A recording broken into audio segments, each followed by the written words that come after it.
출애굽기 14장에는 홍해를 건너는 사건이 기록되어 있습니다.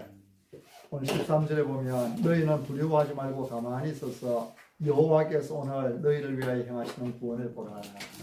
여호와께서 행하시는 구원을 보라 말씀하시죠. 14절에는 여호와께서 너희를 위하여 싸우시리니 너희는 가만히 있을지니라.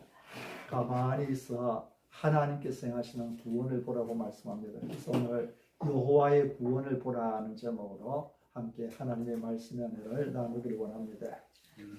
요셉이 애굽의 총리가 되었을 때에 야곱의 자손들이 애굽으로 내려갔지요.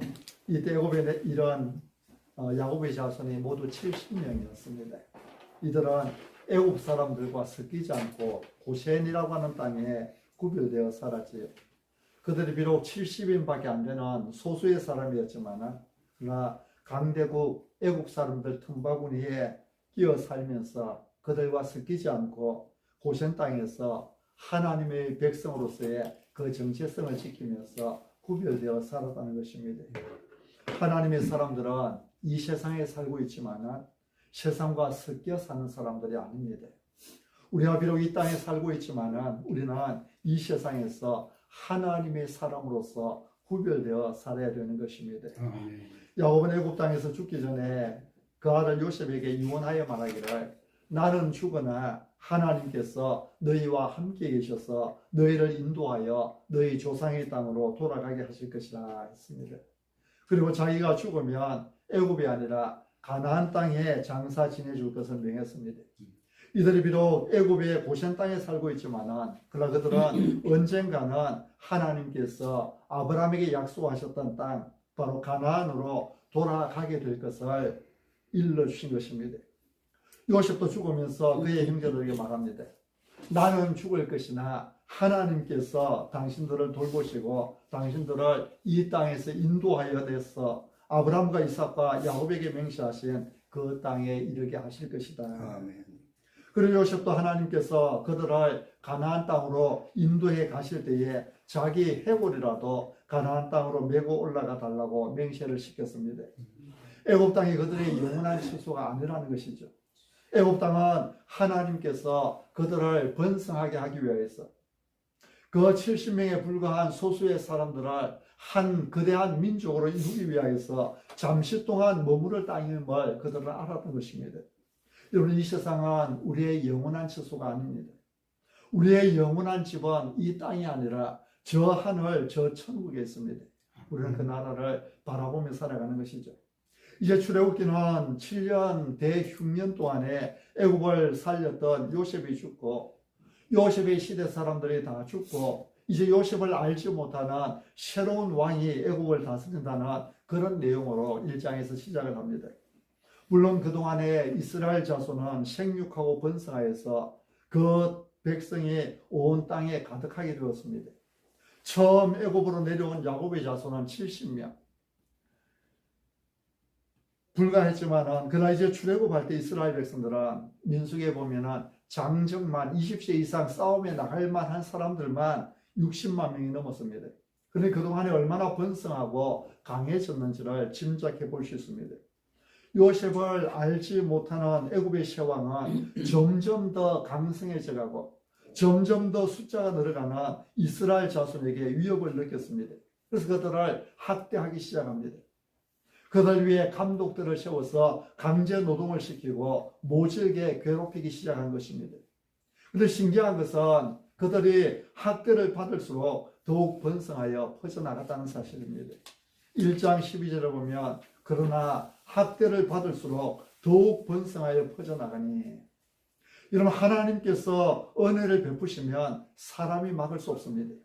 하나님께서 일을 하시면 사람의 힘으로 막을 수 없습니다. 아멘. 헐걸 이기게 하고 벽돌을 굽게 하고 성을 쌓게 하고 또 농사 짓는 일이나 여러 가지 일에 그들을 동원하여서 엄하게 일을 시키고 생활을 괴롭게 하였지만 이렇게 하면 그들이 자녀를 낳지 않고 수가 줄어들 것이라 생각했지만 그러나 그들은 더 번성하여 갔습니다. 하나님께서 이스라엘을 돌보시니 애굽이 아무리 그들을 괴롭혀도 그들이 번성하는 것을 막을 수가 없었습니다. 여러분에게도 이런 은혜가 있기를 바랍니다. 하나님께서 은혜 주시기로 작정하셨으면 세상이 아무리 막아도 하나님의 은혜의 물꼬를 막을 수는 없는 것입니다. 이스라엘은 학대를 받을수록 더욱 번성하게 되었습니다. 여러분도 세상에서 고초를 당하고 힘든 일들을 겪을수록 더욱 넘치는 은혜를 누릴 수 있게 되기를 바랍니다. 아멘. 이스라엘이 번성하는 것을 막을 수 없었던 애굽 왕은 히브리 산파들을 부르시요 그들에게 명령을 내줍니다. 히브리 여인이 아이를 낳을 때에 그들이 가서 해산하는 것을 돕다가 만약에 아들을 낳으면 죽이고 딸이면 살려두라는 명령입니다. 근데 이 히브리 산파들은 또 재미있습니다. 그들은 바로 왕보다는 하나님을 더 두려워하였습니다. 그래서 애굽 왕의 명령을 어기고 남자아이들을 살려두었습니다. 애굽 바로 왕이 이 사실을 알고 산파들을 불러서 왜 그렇게 했느냐고 따졌습니다. 그래서 산파들은 이렇게 이야기를 하죠. 히브리 여인들은 너무나 건장해서 우리가 도착하기도 전에 벌써 아이를 낳았습니다. 그런 핑계를 댑니다. 히브리 여인들에게는 산파가 산부인과 의사가 필요 없더라는 것이지. 하나님은 바로 왕보다 하나님을 더 두려워하고 하나님을 더 경외하는 이 산파들에게 복을 주셨습니다. 그들의 집안을 흥왕케 해주셨습니다.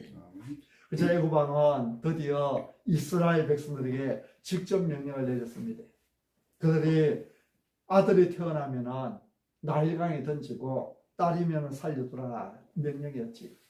아들이 태어나면 그 어머니가, 그 아버지가 그 자기 자식을 나일강에 던져서 죽이라는 것입니다.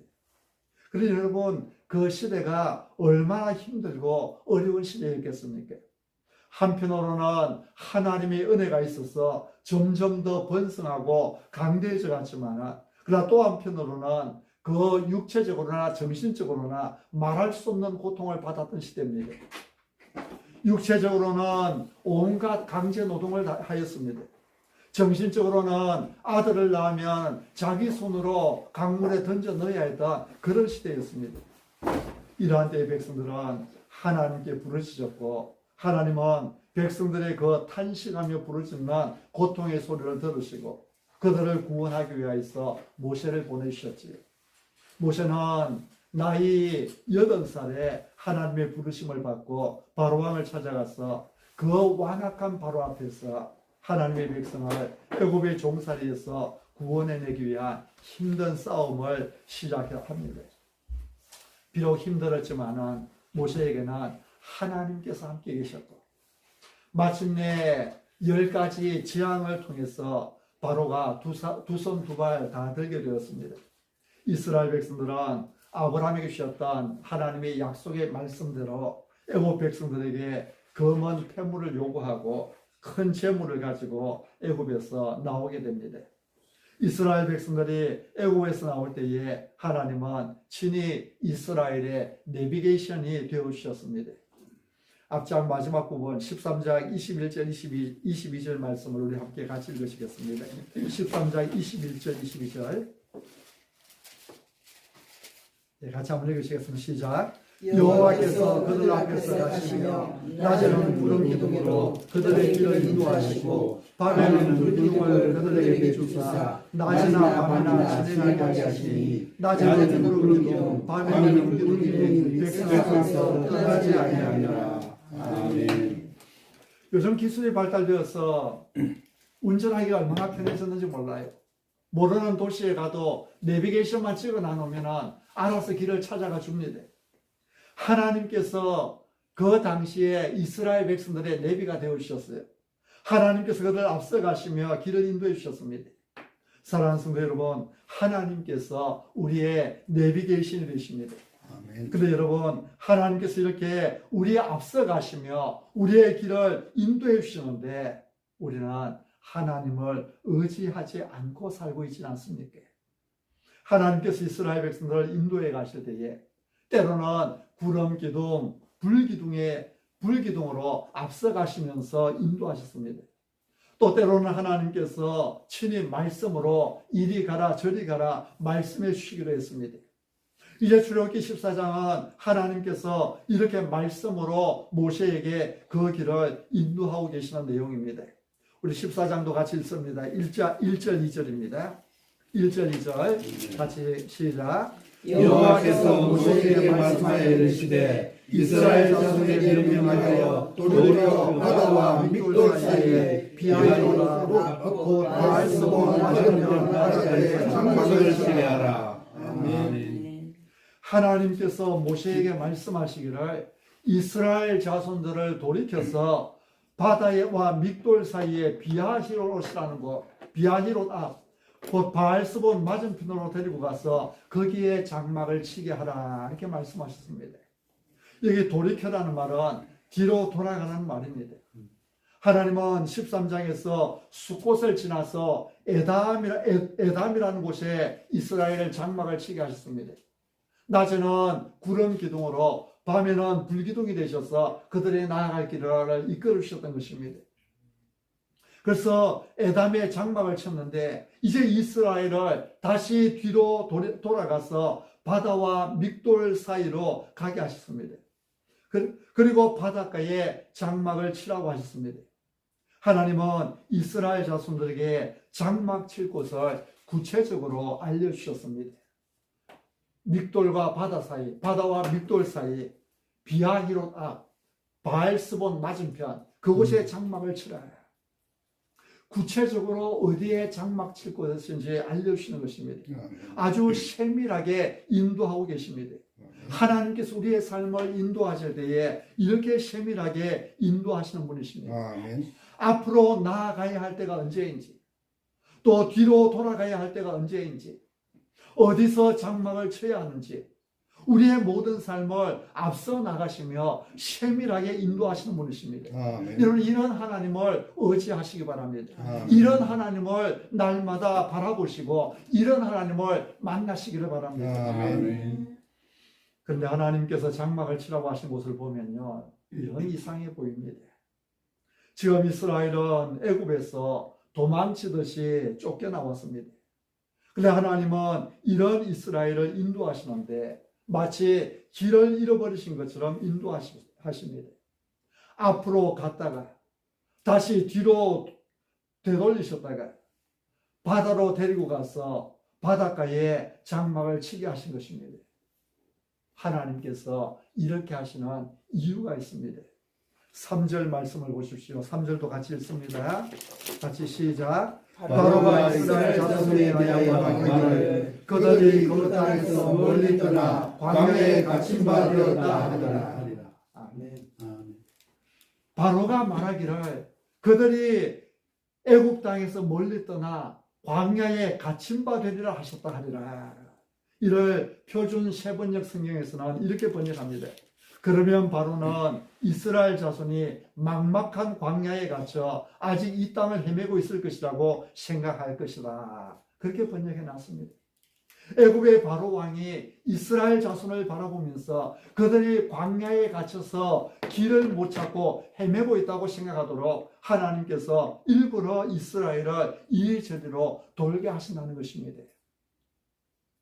저는 아직까지 그 이스라엘이나 이집트나 터키나 성지순례를 갔다 오지를 못했습니다. 그 지형들을 잘 알지 못하지만 제가 이 설교를 준비하면서 네이버에서 비하히로 쳐서 찾아봤습니다.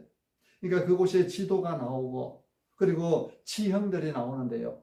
이들이 장막 짓던 지형이 보니까 앞에는 바다고 그들이 장막 짓던 그곳은 광야고 그리고 뒤에는 들어오는 길 옆으로 산 절벽이 쫙 있는 그런 지형으로 되어 있습니다. 완전히 갇히게 된 그런 지형이지.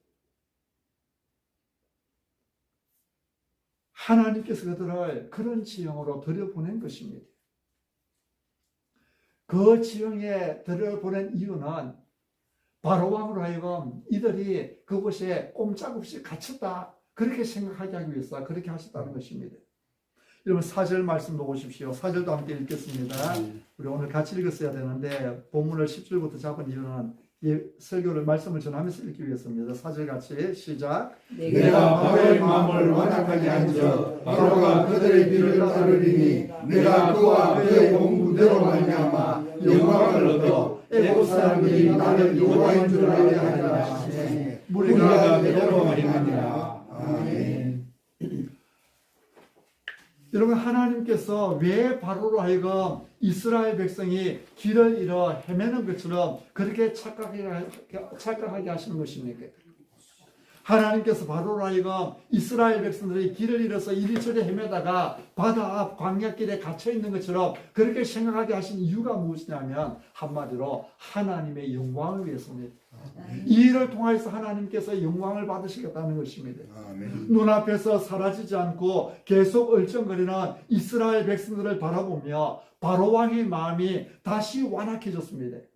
이스라엘 길을 따르도록 만들고, 그래서 애굽 사람들에게 하나님의 하나님 되심을 보여주시겠다는 것이 하나님의 뜻이었습니다. 이미 앞서 10가지 재앙들을 통해서 하나님만이 참 하나님이심을 보여주셨습니다. 그리고 이제 그들이 애굽 땅을 떠나왔습니다. 마지막으로 그들에게 다시 한번 하나님이 하나님 되심을 보여주시며 하나님의 영광을 드러내시겠다는 것이죠. 우리 하나님은 영광 받으시기를 원하시는 분입니다. 우리에게 하나님의 하나님 되심을 나타내고 싶어 하시는 분이십니다. 여러분의 마음속에 항상 이 마음을 품으십시오. 하나님, 나와 나의 삶과 나의 가정과 나의 사업과 나의 모든 일터와 나의 모든 것을 통해서 하나님께서 영광을 받으시옵소서. 내가 잘 되는 것도 하나님의 이름이 영화롭게 되기 위해서고, 내가 기도 응답을 받는 것도 하나님의 이름이 영화롭게 되기 위해서고, 내 길이 막히고 사업이 막히고 모든 것이 막히는 것도 하나님 이 일을 통해서 하나님의 이름이 영화롭게 되기를 원합니다. 아멘. 하나님께서 계획하신 대로 바로와 바로의 신하들은 이스라엘이 광야에서 갇혀서 바다 앞에 장막을 쳤다는 소식을 듣고는 마음이 변하였습니다. 5절에 보면 우리가 어찌 같이하여 이스라엘을 우리를 섬김에서 놓아 보냈는가 하고 이스라엘을 추격하기 시작합니다. 바로와 그 신하들은 이스라엘을 호락호락 놓아주지 않았습니다. 물이 피로 변하는 그 재앙에서부터 시작해서 하나하나 재앙을 당할 때마다 그 마음이 약해져서 한 발짝씩 뒤로 물러섰지요. 그렇지만은 다시 마음이 완악했었던 이들입니다. 그런데 마지막 재앙, 장자가 죽는 재앙이 맞아 이들은 두 손 두 발 다 들었습니다. 이제는 한시라도 빨리 이들을 내보내고 싶었습니다. 이스라엘이 그들과 함께 있는 자체가 그들에게는 재앙이었습니다. 장자가 다 죽어나갈 때에 그들은 이들을 한시라도 빨리 내보내고 싶어서, 그래서 그들이 달라는 대로 폐물이고 보석이고 옷이고 다 주워서 내보냈습니다. 근데 이렇게 내보냈으면 여러분, 빨리 눈앞에서 사라졌으면 얼마나 좋았겠어요. 근데 이들이 또 광야에서 길을 헤매다가 바다 앞에서 장막을 쳤다는 것입니다. 바다에 영락 없이 갇혀있는 신세가 되었다는 것입니다. 그러자 바로와 그 신하들의 마음이 다시 완악해졌습니다. 바다와 광야 사이에 갇혀있는 이들을 다시 잡기 위해서 그나라에 있는 온갖 병거들을 다 동원하였습니다. 이스라엘을 추격하기 시작합니다. 이스라엘 사람들은 지금까지 바로를 섬겨왔던 민족이지, 바로 왕 애굽 백성들에게 종살이 했던 민족입니다. 근데 이제는 섬기지 않고 도망가니까 바로가 그대로 놔두지 않는 것입니다. 이것이 바로 영적 전쟁입니다. 마귀는 우리를 자유롭게 놓아두지 않습니다. 우리가 예수님을 만나기 전에, 예수님을 믿기 전에 마귀는 우리를 종처럼 부려먹었습니다. 이전에 마귀를 섬기고 마귀의 종으로 있던 우리가 예수님을 믿고 하나님만 섬기겠다고 나서니 마귀는 끝까지 우리를 잡으려고 날뛰는 것입니다. 전에 애굽 사람과 함께 살 때는 별로 힘들지 않았는데요. 그러나 이제 떠나온 이후에는 애굽과의 전쟁이 시작되는 것입니다. 그래서 예수님을 믿는 것은 영적인 전쟁입니다. 이 전쟁 속에서 우리가 할 일은 매일 매순간 하나님을 바라보는 것입니다. 아멘. 악한 마귀, 더러운 귀신 마귀는 끊임없이 우리를 유혹하고 시험합니다. 마귀의 시험은 주로 시련을 통해서 옵니다. 병이 들게 하고 사업이 힘들게 하고 또 망하게 합니다. 이런 시련을 통해서 우리를 주저앉히게 하는 것입니다. 이때 필요한 것은 고개를 떨구는 것이 아닙니다. 손을 늘어뜨리는 것이 아닙니다. 눈을 높이 드는 것입니다. 하나님을 바라보고 하나님을 의지하는 것입니다. 아멘. 하나님을 바라보면 다 망한 것 같은 상황 속에서도 하나님은 피할 길을 내주십니다. 하나님을 바라보면 사방이 막힌 것 같은 그 답답한 현실 속에서도 홍해를 갈라서라도 그들을 구출해 주시는 것입니다. 아멘. 바로가 보기에는 이스라엘이 바다에 가로막혀 꼼짝없이 갇힌 것으로 보였습니다. 그래서 바로 왕은 그의 병거를 갖추고 특별히 선발된 병거 600대와 애굽의 모든 병거를 동원하고 또 애굽의 지휘관들 모든 장군들을 다 거느리고 이스라엘 뒤를 따랐습니다. 애굽의 모든 병거를 다 동원하고 게다가 모든 지휘관을 다 거느리고 마치 거대한 전쟁을 치러 나가는 것처럼 이스라엘 뒤를 추격하기 시작했습니다. 바로 왕의 마음이 얼마나 화가 났고 또 얼마나 비정한가를 분명하게 보여주는 것이지요. 그도 그럴 만한 것이 지금 이스라엘에 나가는 모습을 보십시오. 8절에 보면 바로 왕이 이렇게 큰 군대를 이끌고 이스라엘 자손의 뒤를 따르는 이유는 이스라엘 자손이 담대히 나갔습니다. 이렇게 했습니다. 담대히 나갔습니다. 이스라엘 자손이 담대히 나갔기 때문입니다. 바로가 견딜 수 없었던 것은 지금까지 종으로 있던 그 많은 사람이 애굽 땅에서 너무나 당당하게 걸어 나갔다는 것입니다. 마치 바로의 모든 권세와 그 힘을 무시하기라도 하듯이 담대하게 애굽을 떠나서 나갔던 것입니다. 여기서 담대히 나갔다는 것은 의기양양하게 나갔다는 것입니다. 이스라엘은 애굽에서 나갈 때에 도망치듯이 나가지 않았습니다. 애굽 사람들에게 그 먼 폐물을 요구해서 그들이 그동안 강제로 일했던 싹쓸 받듯이 폐물과 옷을 받아서 의기양양하게 나갔습니다. 요즘 우리가 잘 사니까 옷 대수냐 하지만요. 그 당시에 옷은 사람의 큰 재산 중에 하나였습니다. 애굽에서 모든 것을 다 챙겨서 의기양양하게 걸어 나갑니다. 이런 바로 왕이 이 모습을 볼 때에 열받지 않았겠습니까? 여러분 이렇게 사시기 바랍니다.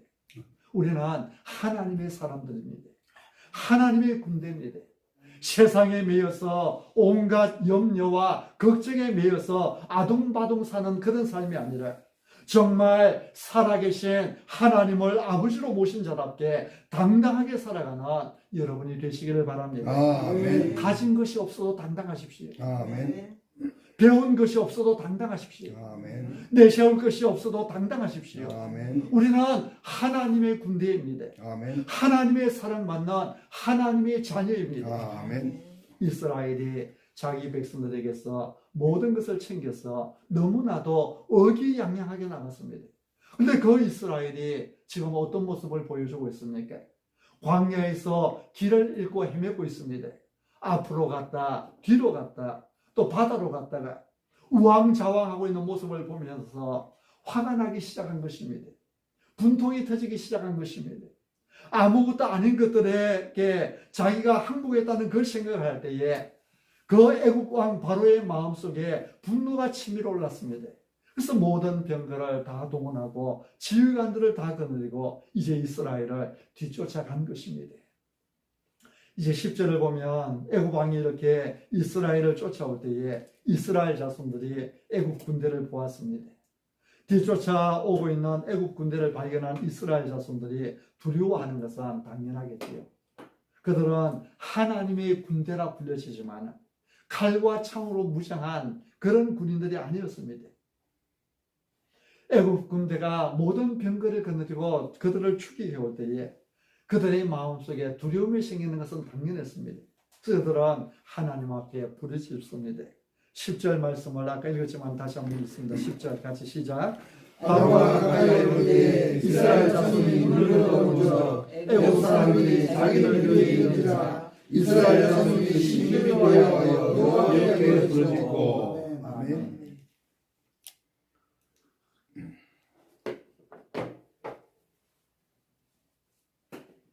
여러분 두려운 일이 있을 때에 하나님께 부르짖으시기 바랍니다. 아멘. 하나님은 우리의 부르짖음에 응답하시는 하나님이십니다. 아멘. 너는 내게 부르짖어라. 내가 네게 응답하겠고 네가 알지 못하는 크고 은밀한 일을 네게 보이리라. 아멘. 예레미야 33장 3절 말씀입니다. 너는 내게 부르짖어라.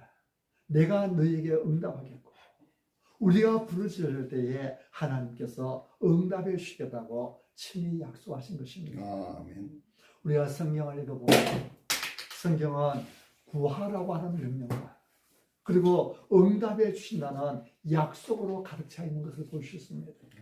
하나님은 구하는 자에게 주십니다. 야고보서 4장 2절에 너희가 얻지 못하면 구하지 아니하기 때문이라고 말씀합니다. 우리가 구하지 않기 때문에 얻지 못한다는 것이죠. 너희가 악한 자라도 좋은 것으로 자식에게 줄 알거든. 하물며 하늘에 계신 너희 아버지께서 구하는 자에게 좋은 것으로 주시지 않겠느냐. 구하는 자에게 주신다는 것이지요. 아멘. 이스라엘 자손은 출기되어오는 애국 군대를 바라보며 심히 두려워하여 여호와 하나님께 부르짖었습니다. 이제 이스라엘 자손들에게 필요한 것은 하나님께서 어떻게 응답하시고 그들을 어떻게 구원해 주실지 기대하며 기다리는 것이었습니다. 근데 11절을 보면 뭐라고 말씀합니까? 11절 말씀을 같이 한번 더 읽으시겠습니다. 같이 시작. 그들이 또 모세에게 이르되 애굽에 매장이 들어서 당신이 우리를 이끌어내어 이 광야에서 죽게 하느냐 어찌하여 당신이 우리를 애굽에서 이끌어내어 우리에게 이같이 하느냐. 아멘. 그들은 모세를 향하여 원망하기 시작했습니다. 그들이 또 모세에게 이르되 이런 성경에 그들이 또 하는 이 말이 없었다면 얼마나 좋았을까요? 그들의 처한 상황과 아픔과 그 두려움을 하나님께 아뢰고 부르짖고 그리고 하나님의 구원하심을 기다리고 경험하는 것으로 성경이 끝났다면 얼마나 좋았겠습니까? 그런데 그들은 하나님을 향하여 부르짖은 후에 모세를 바라봅니다. 모세를 주목하기 시작합니다. 그 상황 앞에서 모세를 향하여 원망하기 시작합니다. 왜 우리를 애굽에서 이끌어내어서 이 광야에서 죽게 하느냐는 것이지요. 애굽에 매장지가 없어서 애굽에 우리 묻힐 땅이 없어서 이 광야에까지 나와서 죽게 하느냐는 것입니다. 여러분 하나님을 바라보고 기도하기 시작했으면 끝까지 하나님만 바라보시기 바랍니다. 아멘. 하나님을 향하여 기도하면서 동시에 사람들을 향하여 원망하지 마십시오. 하나님을 바라보고 기도하면서 동시에 우리가 죽겠다고 하지 마십시오. 하나님의 구원을 부르짖으면서 우리가 못 살겠다고 하지 마십시오. 사실 애굽의 종살이에서 구원해 달라고 부르시는 것은 이스라엘 백성들이었지 모세가 아니었습니다. 하나님은 이스라엘의 부르시는 소리를 들으시고 모세를 그들에게 보내주신 것이죠. 그런데 그들은 애굽에서 나온 것을 하나님의 은혜로 알고 감사하는 것이 아니라 마치 모세가 그들을 애굽에서 이끌어내어 광야에서 죽게 하는 것처럼 모세를 향하여 원망하기 시작했습니다. 여기서부터 우리가 죽겠다고 원망하기 시작한 이스라엘은 광야 생활 내내에 우리가 더는 못 살겠다고 우리가 죽겠다고 불평합니다. 차라리 애굽에 있었다면 더 좋았을 것인데 이렇게 광야에 와서 죽게 되었다고 모세와 하나님을 향하여 원망하는 것입니다. 출애굽기 16장에서는 이 광야에서 먹을 것이 없어 배고파 죽겠다고 원망합니다. 17장에서는 마실 물이 없어서 목말라 죽게 되었다고 원망합니다. 민수기 11장에서는 누가 우리에게 고기를 주어 먹게 하느냐고 원망합니다. 여러분 두려운 일이 있을 때는 하나님께 부르짖으시기 바랍니다. 아멘. 근데 하나님께 부르짖을 때는 하나님만 주목하고 하나님만 의지하시기 바랍니다. 아멘. 그들이 또 모세에게 이르되 기도하면서 또 다른 일들, 다시 말해 불평하고 원망하고 낙심하는 그런 일들을 할 필요는 없는 것입니다. 이렇게 하나님께 기도하면서도 또 원망하고 불평하는 백성들을 향하여서 모세는 하나님의 말씀을 선포합니다. 13절, 14절 말씀은 우리의 마음속에 깊이 새겨둬야 될 말씀인데요. 13절, 14절 말씀을 다시 같이 읽으시겠습니다. 같이 시작. 모세가 백성에게 이르되 너희는 두려워하지 말고 가만히 있어서 여호와께서 오늘 너희를 위하여 행하시는 구원을 보라. 너희가 오늘 본 애굽 사람을 영원히 하시지 아니하리라. 여호와께서 너희를 위하여 싸우시니 너희는 가만히 있을지니라. 아멘. 두려워하지 말고 가만히 있어서 하나님의 구원을 보라는 것이죠. 아멘. 우리에게 두려운 일이 있을 때는 우리는 주저앉기 쉽습니다. 그러나 하나님께서 주시는 말씀은 가만히 있어서 하나님께서 행하시는 구원을 보라는 것입니다. 아멘. 여러분, 우리는 다시 애굽으로 돌아갈 꿈을 가지고 있어서는 안 됩니다.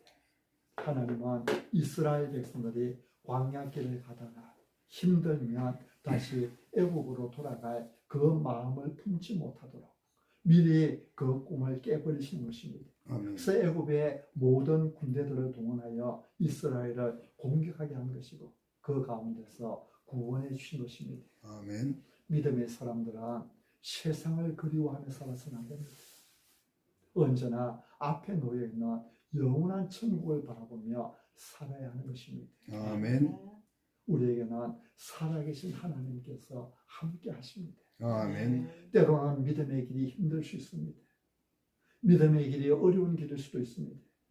참된 신앙의 길은 넓은 문이 아니라 좁은 문으로 들어가는 길이기 때문입니다. 아멘. 그러나 그런 가운데서도 하나님은 언제나 우리와 함께 계시고 우리를 위하여 싸우시고 우리를 구원하시는 하나님이십니다. 아멘. 살아계신 하나님을 모시고 항상 승리하며 살아가는 여러분 모두가 되시기를 바랍니다. 아멘.